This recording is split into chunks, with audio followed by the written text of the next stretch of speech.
बहुत समय पहले की बात है। रवि और उसकी पत्नी कोमल एक छोटे से घर में रहते थे। रवि एक ऑफिस में काम करता था और कोमल घर पर रहकर घर का काम किया करती थी। रवि और कोमल के 2 बच्चे थे। बेटे का नाम नमन और बेटी का नाम नैना। रवि और कोमल हमेशा नमन को ही प्यार करते थे और नैना पर कुछ खास ध्यान नहीं देते थे। एक दिन रवि और उसका परिवार दूसरे घर में शिफ्ट हो जाते हैं। यहाँ वैसे तो सब कुछ बड़ा अच्छा है, पर मैं नमन के स्कूल के बारे में सोच रही थी। उसका एडमिशन भी तो करवाना है। तुम चिंता मत करो, मेरी पास के स्कूल में बात हो गई है। मेरे बॉस की वहाँ बहुत अच्छी जान पहचान है, इसलिए वहाँ एडमिशन हो पा रहा है, वरना यहाँ तो एडमिशन करवाना बहुत ही मुश्किल है। हाँ, पर एक ही बच्चे का एडमिशन हो सकता है। हाँ, तो नमन का एडमिशन करवा देंगे। और मैं कौन से स्कूल में पढ़ूंगी माँ? ओह हो, बड़ी आई पढ़ने वाली। पढ़ लिख कर कोई डॉक्टर नहीं बन जाएगी तू। आखिर एक दिन शादी करके अपने घर ही जाना है तुझे, समझी? नैना बहुत रोती है, पर कोई भी उसकी बात सुनने को तैयार नहीं होता। कुछ दिन बाद से नमन नए स्कूल में जाना शुरू कर देता है। एक सुबह वो स्कूल के लिए निकल ही रहा होता है कि तभी नैना उसके कमरे में आती है। देख, मेरा नया बैग, नई बोतल। तुझे पता है मेरा स्कूल कितना सुंदर है, कितने सारे झूले हैं वहाँ। सच्ची? कितना मजा आता होगा ना स्कूल में। मैडम कितना अच्छा पढ़ाती होंगी। चल पागल, पढ़ना किसको अच्छा लगता है? मुझे तो बस वहाँ झूलों पर झूलना और बच्चों के साथ खेलना पसंद है। ये तुम कैसी बात कर रहे हो भैया?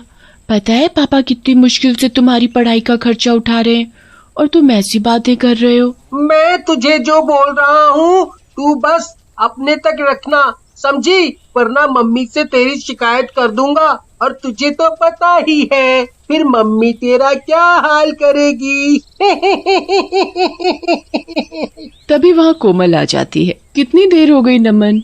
चलो जल्दी स्कूल जाओ वरना बस निकल जाएगी। नमन स्कूल के लिए निकल जाता है। नैना पूरा दिन अपनी माँ के साथ घर के कामों में ही हाथ बटाती रहती है। उसे स्कूल न जाने का बड़ा ही दुख होता था, पर वो कुछ भी नहीं कर सकती थी। एक रात नैना को नींद नहीं आ रही होती, तो वो खिड़की पर जाकर खड़ी हो जाती है और बाहर की ठंडी हवा ले रही होती है। नैना खड़ी खड़ी स्कूल के बारे में सोच ही रही होती है कि तभी उसे आवाज आती है, B-A-T बैट, C-A-T कैट। अरे ये इतनी रात में बच्चों के पढ़ने की आवाज कहाँ से आ रही है? नैना और ध्यान से लगाकर सुनने की कोशिश करती है, तो इस बार फिर से उसे आवाज आती है, चलो बच्चों अब अपनी हिंदी की कॉपी निकालो, मैं आज तुम सबको एक कहानी सुनाऊंगी। अरे ये तो किसी टीचर की आवाज है जो बच्चों को पढ़ा रही है, पर इतनी रात में कौन सी टीचर बच्चों को पढ़ा रही है? संभलपुर नाम के शहर में एक जुबली पार्क था जहाँ लोग अक्सर घूमने जाया करते थे। एक दिन की बात है। एक दिन एक कपल राजू और सोनी उस पार्क में घूमने आए।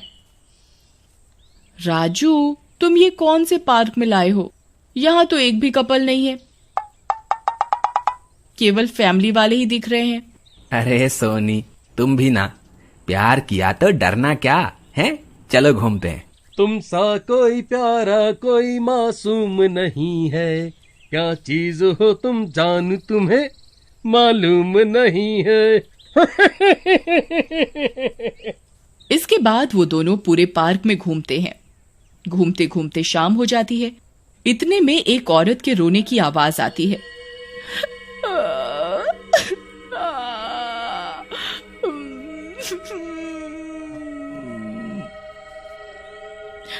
राजू, तुमने सुनी ये आवाज? मुझे तो बहुत डर लग रहा है।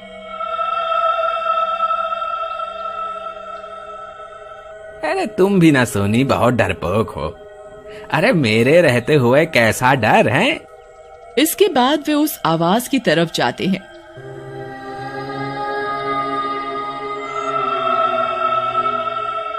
जैसे जैसे उस आवाज के नजदीक जाते हैं, आवाज और दूर होती जाती है।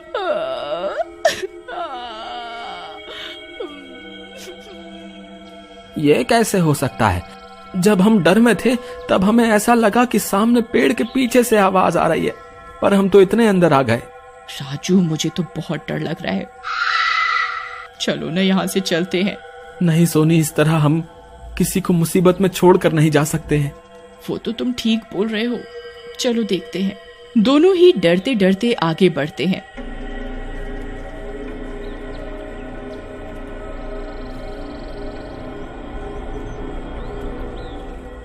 इतने में वो देखते हैं एक बूढ़ी औरत पेड़ के पीछे बैठकर रो रही है।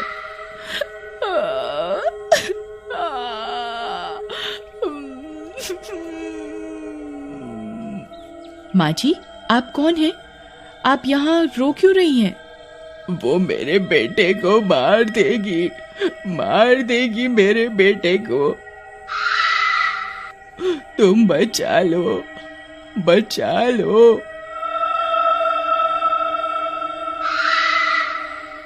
ऐसा बोलकर वो जोर जोर से रोने लगती है।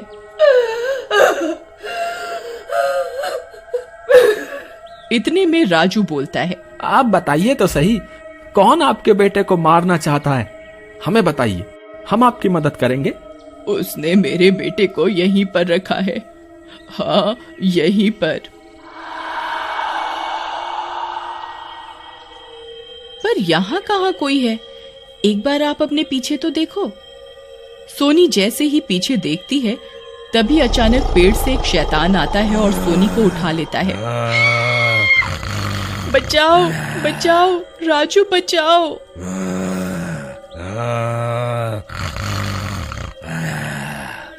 प्यार करने आए थे, लेकिन तुमको नहीं पता कि बिरजू के रहते हुए कौनू लड़का लड़की प्यार नहीं कर सकत हैं। छोड़ो सोनी को। माँ जी, आपने हमें झूठ कहा।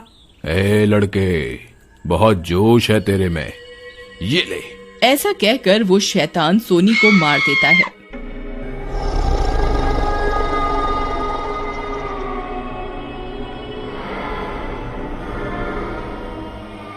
प्यार नहीं हो सकत है। ये देखकर राजू रोने लगता है और गुस्से में उस शैतान से लड़ने लगता है और शैतान उसे भी मार देता है। इसके बाद आए दिन उस पार्क में जो भी कपल जाते थे, अगले दिन उनकी लाश मिलती थी। कपल की मौत का सिलसिला चलता रहा। वो पार्क एक भूतिया पार्क बन गया था।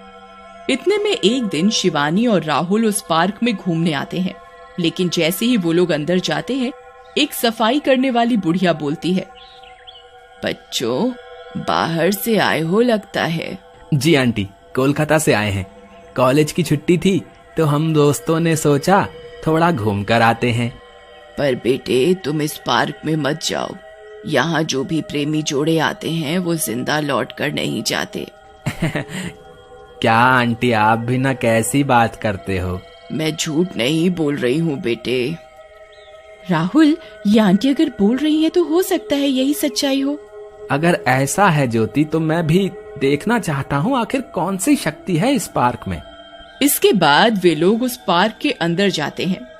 हमेशा की तरह शाम होने के बाद उस औरत के रोने की आवाजें आने लगती हैं।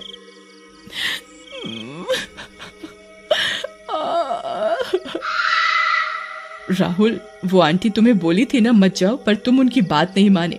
पता नहीं कौन है, मुझे बहुत डर लग रहा है। इसके बाद वे लोग उस आवाज की तरफ जाते हैं।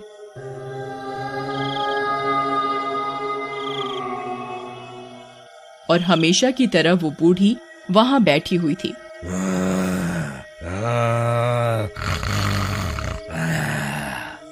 और उनके साथ भी वही हुआ, लेकिन जैसे ही वो शैतान राहुल के शरीर को छूना चाहा, वो तड़पने लगा। छोड़ दो, छोड़ दो। राहुल, ये क्या हो रहा है? तुम्हें छूने के बाद ये शैतान तड़पने क्यों लगा? अच्छा, अभी समझा। मेरी माँ एक बाबा से ये ताबीज मेरे लिए लाई थी, वो मैं पहना हूं, इसीलिए इसकी शक्ति कम हो गई है। बताओ तुम कौन हो और क्यों लोगों को मारते हो? हम सभी को नहीं मारते हैं, हम तो केवल प्यार करने वालों को मारते हैं। हाँ। पर क्यों? क्योंकि मुझे मेरे प्यार ने ही मारा था। मेरा नाम बिरजू है। मैं एक गरीब घर का लड़का था। ये मेरी माँ है। मैं अपने कॉलेज में एक लड़की से बहुत प्यार करता था। एक दिन मैं अपनी दिल की बात बताने के लिए उसके पास गया।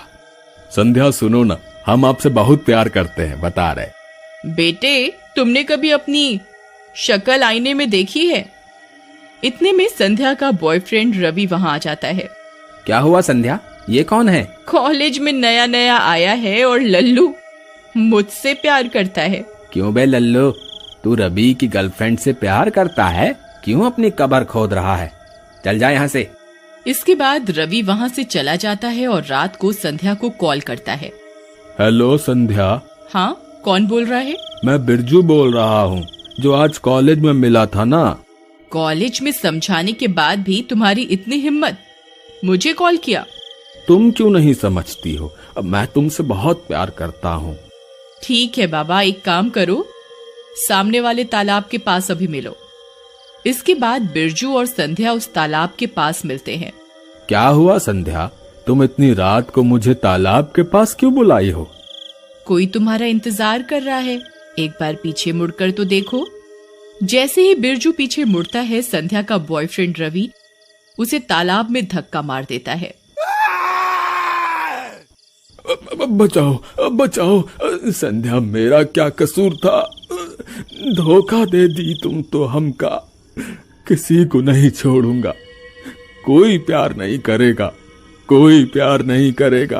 अरे मर गया रे, अरे मर गया, अरे अब मैं नहीं बचूंगा। अरे गांव वालों, मुझे बचा लो, अरे मर गया रे।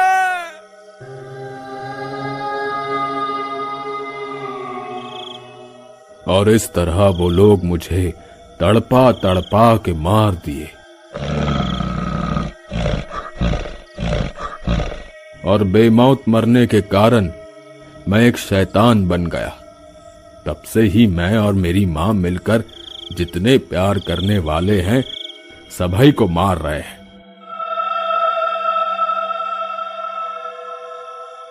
देखो, हम समझ सकते हैं तुम्हारे साथ बहुत गलत हुआ है, पर उसकी सजा आप कानून देगा। वो कैसे बेटे? क्योंकि मैं यहाँ घूमने नहीं बल्कि इन्वेस्टिगेशन करने आया था। मैं हूँ इंस्पेक्टर सतीश। बहुत दिनों से हमें खबर आ रही थी कि इस पार्क में आए दिन जाने जाती हैं, इसलिए हम यहाँ उसकी छानबीन करने आए थे।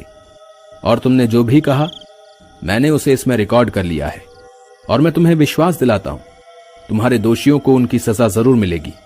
इसके बाद बिरजू की आत्मा हमेशा हमेशा के लिए चली जाती।